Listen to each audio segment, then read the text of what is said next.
கிரிக் time ஃபேன்ஸுக்கு வணக்கம். So ஆர்சிபியை பொறுத்த வரைக்கும் ஆக்ஷன் முடிச்சிட்டாலும் ட்ரேட் விண்டோவில் கண்டிப்பாக விருப்பம் காட்டிட்டு வந்துட்டு இருக்காங்க. ஒரு சில பிளேயரை ட்ரேட் விண்டோவில் வாங்குறதுக்கான சான்ஸ் இருக்கு. அதில் இவருடைய பேரும் இருக்கு. ஸோ அதுதான் ட்ரெண்டிங்கில் போயிட்டு இருக்கு. நம்ம கமெண்ட் செக்ஷன் ஓப்பன் பண்ணாலே அவ்வளோ பேர் ப்ரோ விஜய் சங்கர் அப்டேட் போடுங்க, ப்ரோ விஜய் சங்கர் உண்மையாலுமே ஆர்சிபிக்கு வரக்கான சான்ஸ் இருக்கா, ட்விட்டரில் அவ்வளோ பேர் கேட்டுட்டு இருக்காங்க. அதுக்கான ரீசன் என்னங்கிற மாதிரி நிறைய பேர் கேட்டிருந்தீங்க. நமக்கு தெரிஞ்ச சில விஷயங்கள் சொல்லலாம். இப்போ வரைக்கும் இது ரூமராக தான் போயிட்டு இருக்கு. பெருசாக எந்த விதமான அஃபீஷியல் வெப்சைட்டும் போடல. அப்படின்னாலும் விஜய் சங்கர் ஏன் ஆர்சிபிக்கு நீடு அப்படிங்கறத நம்ம இந்த வீடியோல பார்த்து தெரிஞ்சுக்கலாம். அதுக்கப்புறம் ஆக்ஷன் முடிஞ்சதுக்கு அப்புறம் ட்ரேட் விண்டோ இருக்கான்னு சொல்லி நிறைய பேருக்கு கேள்வி இருக்கு. அதுக்கான பதிலையும் டீடைலா இந்த வீடியோல பார்த்து தெரிஞ்சுக்கலாம். அதுக்கு முன்னாடி ஃபர்ஸ்ட் டைம் சேனலுக்கு வரீங்கன்னா மறக்காம சப்ஸ்கிரைப் பண்ணி சப்போர்ட் பண்ணுங்க. அப்பதான் அப்டேட் எல்லாமே எங்களை வந்து சேரும். சரி வாங்க வீடியோக்குள்ள போலாம். ஃபர்ஸ்ட் ஆஃப் ஆல் ஆக்ஷனில் ஆர்சிபி சிறப்பாக பண்ணலை. அதுதான் வந்துட்டு உண்மையான விஷயம்.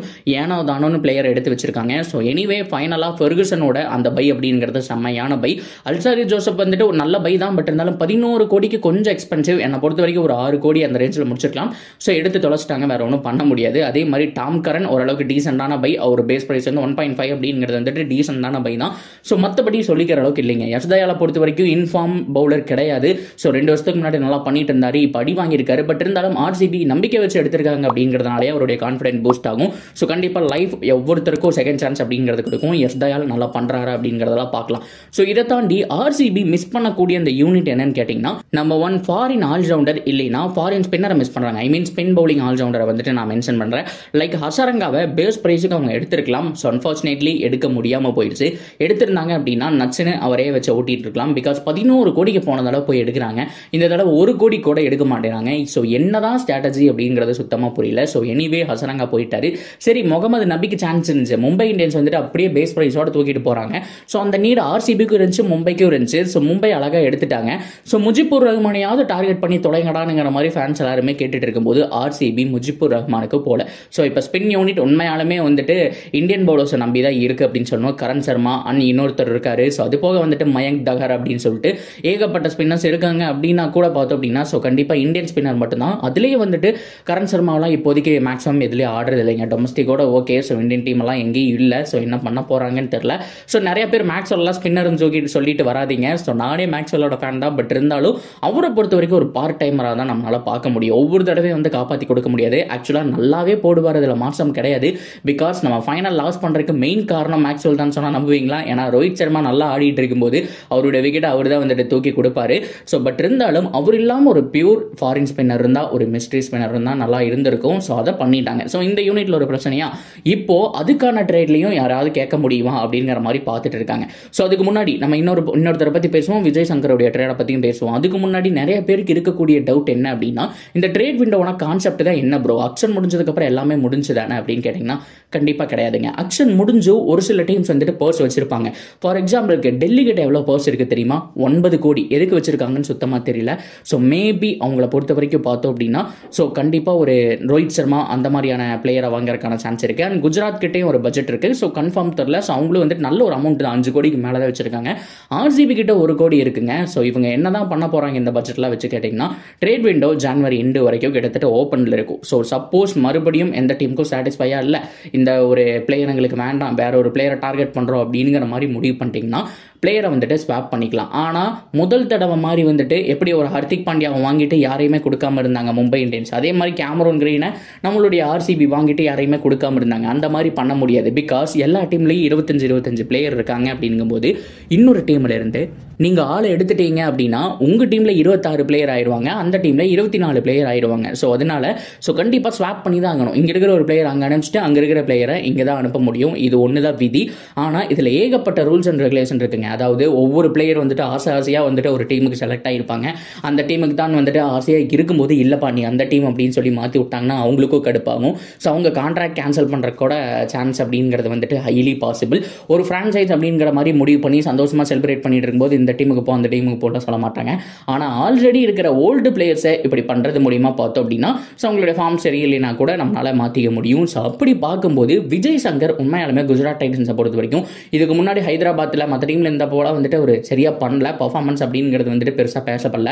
ஆனா போன தடவை 2-3 நாக்கு வந்துட்டு பயங்கரமா ஆடி கொடுத்தாருங்க. என்ன அடி காட்டடி அடிச்சிட்டு இருந்தாரு. அந்த அளவுக்கு அவருடைய பேட்டிங் ஃபார்ம் பார்த்தோம். என்ன ஒரு பவுலிங் அப்படிங்கிறது வந்துட்டு அவர் போடல. ஸோ மற்றபடி அவருடைய பேட்டிங் அப்படிங்கிறது வந்துட்டு வெறித்தனமா இருந்துட்டு இருந்துச்சு. ஸோ அதே ஃபார்ம் கண்டினியூ பண்ணுவாரான்னு பார்த்தா இப்போ குஜராத் டைட்டன்ஸுக்கு அவருடைய நீடு கம்மியாக இருக்கிற மாதிரி தான் இருக்குது. ஷாருக் கான் வந்துட்டாரு, ஏகப்பட்ட ஆப்ஷன்ஸ் இருக்குது அப்படிங்கிறதுனால குஜராத் டைட்டன்ஸில் இருக்காரு. ஸோ இப்போதைக்கு அவர் வெளியில் வரல. இருந்தாலும் ஆர்சிபி ஃபேன்ஸ் ஏன் அவரை கேட்குறாங்க பர்டிகுலரான்னு கேட்டால், ஸோ 2 மைனஸ் பாயிண்ட் அப்படிங்கிறது ஆர்சிபி கிட்ட நான் சொல்லியிருந்தேன். ஒன்று ஃபாரின் ஃபாஸ்ட் பவுலர் இல்லை, இன்னொன்று இந்தியன் பவுலிங் போடுற ஆல்ரவுண்டர் கிடையாது. ஸோ போன தடவை ஹர்ஷல் பட்டேல் வச்சிருந்தாங்க இல்லையா, ஸோ அந்த மாதிரி ஒரு பிளேயர் அப்படிங்கிறது இங்கே கிடையாது. பவுலிங்கும் போடணும், அட் த சேம் டைம் பேட்டிங்கும் பண்ணணும். சிஎஸ்கே பொறுத்த வரைக்கும் அழகாக ஷார்துல் தாக்கூரை தூக்கிட்டு போயிட்டாங்க. ஹர்ஷல் பட்டேலை வந்துட்டு பஞ்சாப் எப்படியோ வந்துட்டு 11 கோடிக்கு வாங்கிட்டாங்க. ஸோ இந்த மாதிரி ஒவ்வொரு டீம்லேயும் வந்துட்டு ஆள் இருக்கும்போது ஸோ ஆர்சிபியில் ஒரு மிகப்பெரிய அடியாகவே இருக்குது. ஸோ இப்போ வேற ஏதாவது ஒரு பிளேயருக்கு பதிலாக விஜய் சங்கர் உள்ள வந்தால் சூப்பரான ஒரு பேட்டிங் மட்டும் இல்லாமல் பவுலிங் போடுறாரோ இல்லையோ நீட்டாக ஒரு பேட்ஸ்மேனாவது வச்சுக்கலாம் அப்படிங்கிற ஒரு மைண்ட் செட்டில் கூட ஆர்சிபி இதை ட்ரை பண்ணியிருக்கலாம். ஆனால் 2 ஃப்ரான்ச்சைஸும் பேசின மாதிரி அஃபீஷியல் பேஜ் எதுவும் போடல. ட்விட்டரில் போயிட்டு இருக்க சின்ன சின்ன ரூமர்ஸ் தான். இந்த ரூமர்ஸை வந்துட்டு நம்ம வந்துட்டு சாதாரணமாக எடுத்துக்கூடாது. இதே ரூமர்ஸ் தான் பார்த்தோம் அப்படின்னா ஹர்திக் பாண்டியா ட்ரேடே வந்துட்டு கன்ஃபார்ம் பண்ணுச்சு. ஸோ மேபி ஆர்சிபி ஒரு நல்ல பட்ஜெட் இருக்கிற ஒரு பிளேயர் அங்கே தள்ளிட்டு இந்த பக்கம் பார்த்தோம் அப்படின்னா ஸோ விஜய் சங்கரை கொண்டு வரக்கான சான்ஸ் இருக்குது. ஸோ நிறைய பேர் தெரிஞ்சவங்க தான் நம்ம சேனல்லேயே வந்துட்டு கமெண்ட் பண்ணியிருக்காங்க போல, இந்த மாதிரி ட்விட்டர் வாட்ச் பண்ணுறவங்க. ஸோ விஜய் சங்கரோட அப்டேட் போடுங்கன்னு சொல்லிட்டு. ஸோ எனக்கு தெரிஞ்ச வரைக்கும் இந்த ட்ரேட் அப்படிங்கிறது 50-50% தாங்க. ஆர்சிபிக்கு நீட் இருக்குது, அது கன்ஃபார்ம் தான். கண்டிப்பாக ஒரு பவுலிங் ஆல்ரவுண்டர் மிஸ் பண்ணிட்டாங்க. அக்ஷனோட நான் தான் சொல்கிறேனே, அக்ஷனோட ஸ்ட்ராட்டஜியே ரொம்ப ரொம்ப புவருங்க. ஏகப்பட்ட இடத்துல வந்துட்டு அவங்க கோட்டை விட்டுட்டாங்க. ஒன்று வந்துட்டு நான் சொன்ன மாதிரி ஃபாரின் ஃபாஸ்ட் பவுலர் இல்லை, அது மட்டும் இல்லாமல் இந்தியன் பவுலிங் போடக்கூடிய ஒரு ஆல்ரவுண்டர் கிடையாது. ஒரு நல்ல ஒரு ஆல்ரவுண்டர் எடுத்திருந்தா கூட உங்களுக்கு நல்லா இருந்திருக்கும். ஷார்துல் தாக்கூர் கூட ட்ரை பண்ணியிருக்கலாம், பட் இருந்தாலும் ஓகே, எனிவே அது முடிஞ்சு போச்சு. ஆர்சிபியை பொறுத்த வரைக்கும் இன்னும் ஒருத்தர் இருந்தால் நல்லா இருக்குன்னு எதிர்பார்க்குறாங்க. ஆனால் ஒரு ட்ரேடு கண்டிப்பாக ஆர்சிபி பண்ணுவாங்க அப்படிங்கிறதா 100% உண்மை. ஆனால் அது விஜய் சங்கராக இருக்கிறதுக்கான சான்ஸ் ரொம்ப ரொம்ப கம்மி. மேபி ஒரு ஸ்பின்னருக்கு போகிறக்கான சான்ஸ் இருக்குது. வேற ஏதாவது ஒரு டீமில், குறிப்பாக கேகேஆரில் ஏதோ ஒரு ஸ்பின்னரை வாட்ச் பண்ணிட்டு இருக்காங்க அப்படிங்கிற மாதிரி சொல்கிறாங்க. ஸோ உடனே வருண் சக்கரவர்த்தியான்னு தெரியல, மேபி சுயாஷ்னு ஒருத்தர் இருக்கார் தெரியுமா, அவராக கூட இருக்கலாம். ஆனால் அவரை கேகேஆர் விட நிலைமையில் இல்லை. ஆனால் ஆர்சிபி ஏதோ ஒரு ஸ்பின்னரை தான் வாங்க போகிறாங்கிறது கன்ஃபார்ம் ஆகிருக்கு. ஆனால் விஜய் சங்கரை பொறுத்த வரைக்கும் 100% கன்ஃபார்ம் ஆனதில்லை. ஸோ எல்லாமே இப்போ ரூமர்ஸ் தான் ஸ்ப்ரெட் ஆகிட்டு இருக்கு. ஆனால் கண்டிப்பாக ஏதோ ஒரு ட்ரேட் நடக்க போதுங்க. ஸோ அது வந்துட்டு டெல்லி கேபிட்டல்ஸ் கிட்ட இருந்து வரப்போதா, இல்லை நம்மளுடைய குஜராத் டைட்டன்ஸ் கிட்ட இருந்து வரப்போதா. ஸோ இவங்களோட பட்ஜெட்டை வச்சு ஏதோ ஒரு பிளேயரை வாங்க போகிறாங்க. ஏன்னா இது வரைக்கும் நடந்த அக்ஷன் ஹிஸ்டரியை எடுத்து நீங்கள் புரட்டி பார்த்தீங்கன்னா இவ்வளோ பட்ஜெட்ஸ் எந்த டீமும் வச்சது கிடையாது. ஸோ ஆரம்பத்தில் ஒரு 10 லட்சம் 50 லட்சம் மேக்ஸிமம் 1 கோடி 2 கோடி வரைக்கும் மேக்ஸிமம் வச்சிருப்பாங்க. ஸோ 5 கோடி 6 கோடி 7 கோடி அப்படிங்கிறதெல்லாம் வந்துட்டு பயங்கரமான அமௌண்ட்.